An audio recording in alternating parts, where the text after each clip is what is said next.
Hello, people. Welcome to the channel, and thanks for joining. In today's episode, the very special guest is none other than Petra Zink. She's an expert of keynotes, coaching, consulting, and training, and also is leading the amazing community of Trusted Authority. So, Petra, before we begin, can you tell us a little bit more about you and what you do? Absolutely. Thanks so much for having me. I'm honestly excited about our conversation. And I think this is actually the best case study, what you can do when you connect with somebody online, but then take the conversation offline and actually build a strong relationship. So what am I doing? My name is Petra Zink, and I'm a personal brand and digital brand strategist. And what it means is I work with mainly corporate professionals. I've specialized more in the digital and tech space on helping them to clarify, communicate, and commercialize their brand so that they are the go-to, the trusted authority in their space. Sounds perfect. So there's so much that can be, shared from you. And I took a listen to one of your recent podcast episode, which was, it was an episode dedicated to how to build a brand on LinkedIn, which is a very interesting topic, right? So can you tell us a little bit about how, like everybody these days agrees that digital presence matters, but how do we actually do that? How do we take and build the momentum to start building our brand on LinkedIn specifically? Absolutely. Now, before we get into the nitty and gritty, I want to also set the scenes why especially LinkedIn is the platform to be on. Nowadays, most first interactions happen online. And whether we meet somebody for the first time or interview them or even go on a blind date, we are stalking them, professionally stalking them. And we usually Google them, right? And LinkedIn, this is exactly what we do. And LinkedIn is the trusted source of information for Google. So this is why our LinkedIn profile is usually one of the top 3 search results on Google. So your LinkedIn profile, the keywords that you put in there, a story that you tell very much impacts what people see and associate and hopefully remember about you. And this is why it's so important to put some effort and some work onto your LinkedIn profile, even if it's just to update it, make sure it's an up-to-date LinkedIn profile photo. It is the About Me section, reflects your current status and also what you want to do next. So what you want to consider when you do a bit of an audit is when you go onto your profile, do you know what you actually do, for whom, and why people should choose you over somebody else? And often, with our short attention spans, we only have one opportunity to impress, quote unquote, somebody. So the question is, do you lead with a story? Is there something that captures our attention, that has your unique perspective to your topic, or a reason why you got into the professional industry? Because in the end, it's the stories that make us remember people or things and not facts and figures. And unfortunately, I see it still so often that people are leading with 25 years proven experience in industry XYZ. But what does it even say? Is it good? Is it bad? We don't know. Very good point. Absolutely. So there are 3 aspects that we quickly want to capture. A, is your LinkedIn profile up to date? Like, does it reflect you, or is it a photo from 10 years ago and people wouldn't recognize you on the street? And you just want to think, how can I best replicate my offline presence with my online profile, that when people meet me, even in a meeting, they're not surprised and are completely astonished by who they are actually meeting. And this is why we actually do some research to see who this person is all about and to take away the potential disappointment when we meet somebody. But at the same time, it also gives us the perfect excuse to build a picture and to paint already a story that people actually should associate with you. Like, you want to be seen as approachable? Do you want to be seen as firm? Do you want to be seen as authoritative? Like, there are so many ways how you can actually reflect your brand values with your visuals. And then also, a prime real estate that most don't actually use is the backdrop behind you. Because in the end, images are 60,000 times faster processed than text alone, which means, what does your picture behind your profile photo say about you? Does it tell a story? Do we see you in action? Can we have a look at your workplace? Like, what can you showcase that people should associate with you? And then, of course, the actual text, the headline, is also important that we maximize it. And again, there's the biggest mistake that people make is saying the job title at company. And when I'm an account manager at company XYZ, what does it even mean? Or a consultant at company A, B, and C? I don't know what it is. So it's a missed opportunity for us to be found by the right people for the right reasons. Exactly.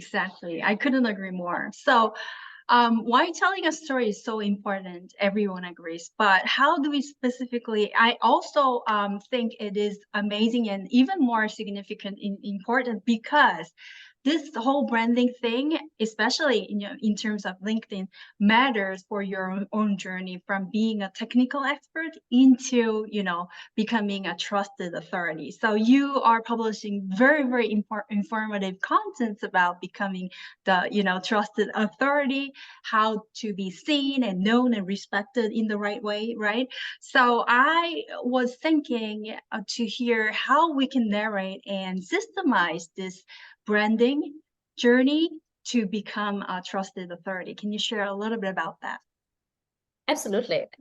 Now, so many people make the mistake that they focus only on those credentials, the 25 years experience here and the 2 degrees there and the 1 award here, which is nice. But at the same time, nowadays, we've got a lot more competition, which means we cannot necessarily compete on being the best at something or being the most experienced at an industry or a profession, because there will always be somebody who is cheaper than us, faster than us, smarter than us, more connected than us. Like, it's something we actually don't want to compete, quote unquote. The only way how we can actually stand out without having to be loud and for the right reasons is to explain our journey. How did we get to where we are right now?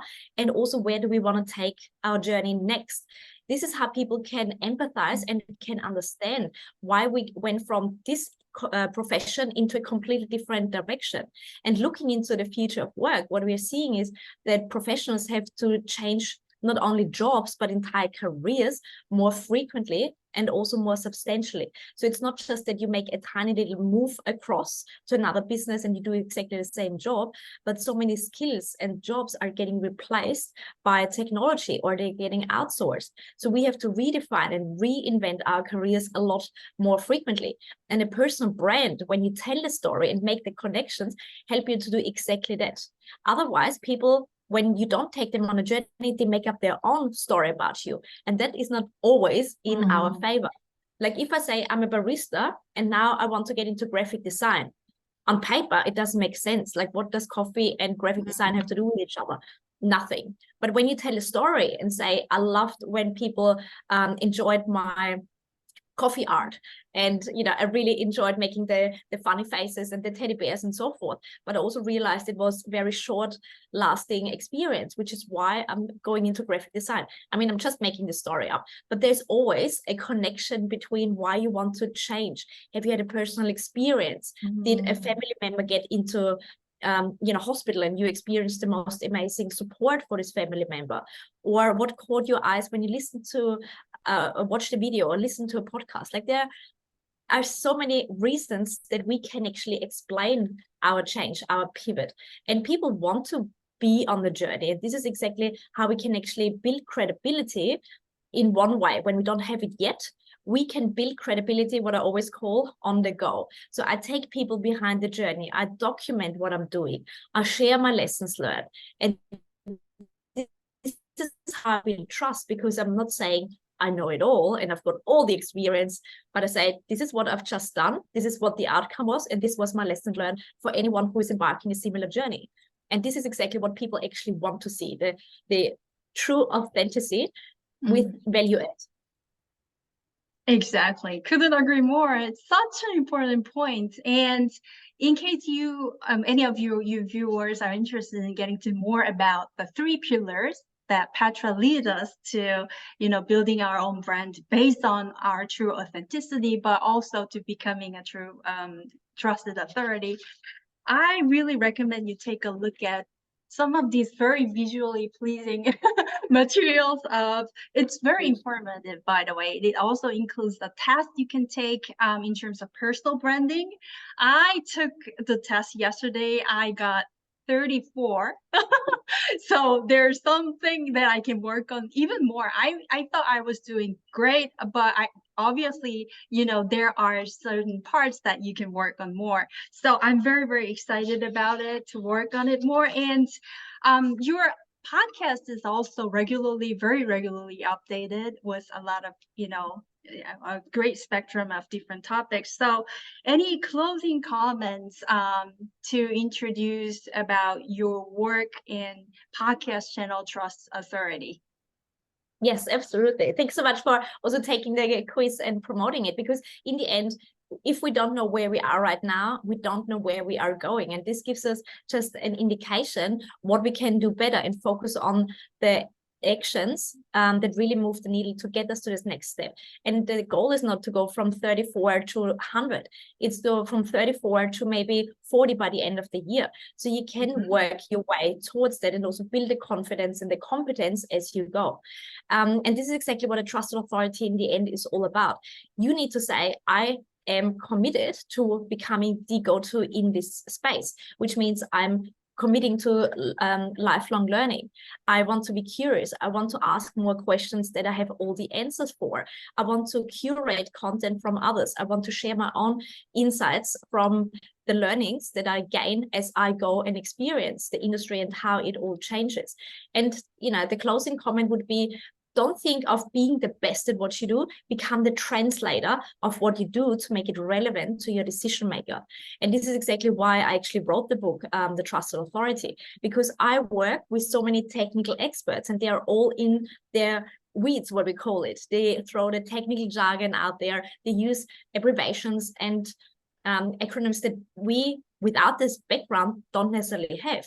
And when you don't necessarily understand what the other person says and can't relate it to you, you feel silly. And what do we do when we feel silly by somebody else? We don't like this person. So the best way for you to become the go-to is actually to become the translator and speak your decision maker's language. And we can do that by simplifying on a professional level our technical expertise by using metaphors, similes, and analogies. When you say, it's a little bit like salt and pepper. It's not the full dish, but it makes all the difference. And this is exactly what our system does. Now, all of a sudden, I've got an everyday experience and memory that I say, okay, I can't live off salt and pepper, but without that, the dish is boring. And this is exactly what this system or this, tool or whatever does. So I would encourage everyone to think, how can you translate what you know in a way that resonates with your decision maker? Very good point. Thank you so much for sharing. I can't wait to, visit more of your content moving forward. I, again, recommend everyone to grab her copy of book and take a listen to the podcast channel, Trusted Authority. So thank you again so much for your time, Petra. It was a pleasure meeting you today. Thanks so much, Jane, and keep up your excellent work. I love everything that you do. Thank you so much. Talk to you again. Bye. Bye.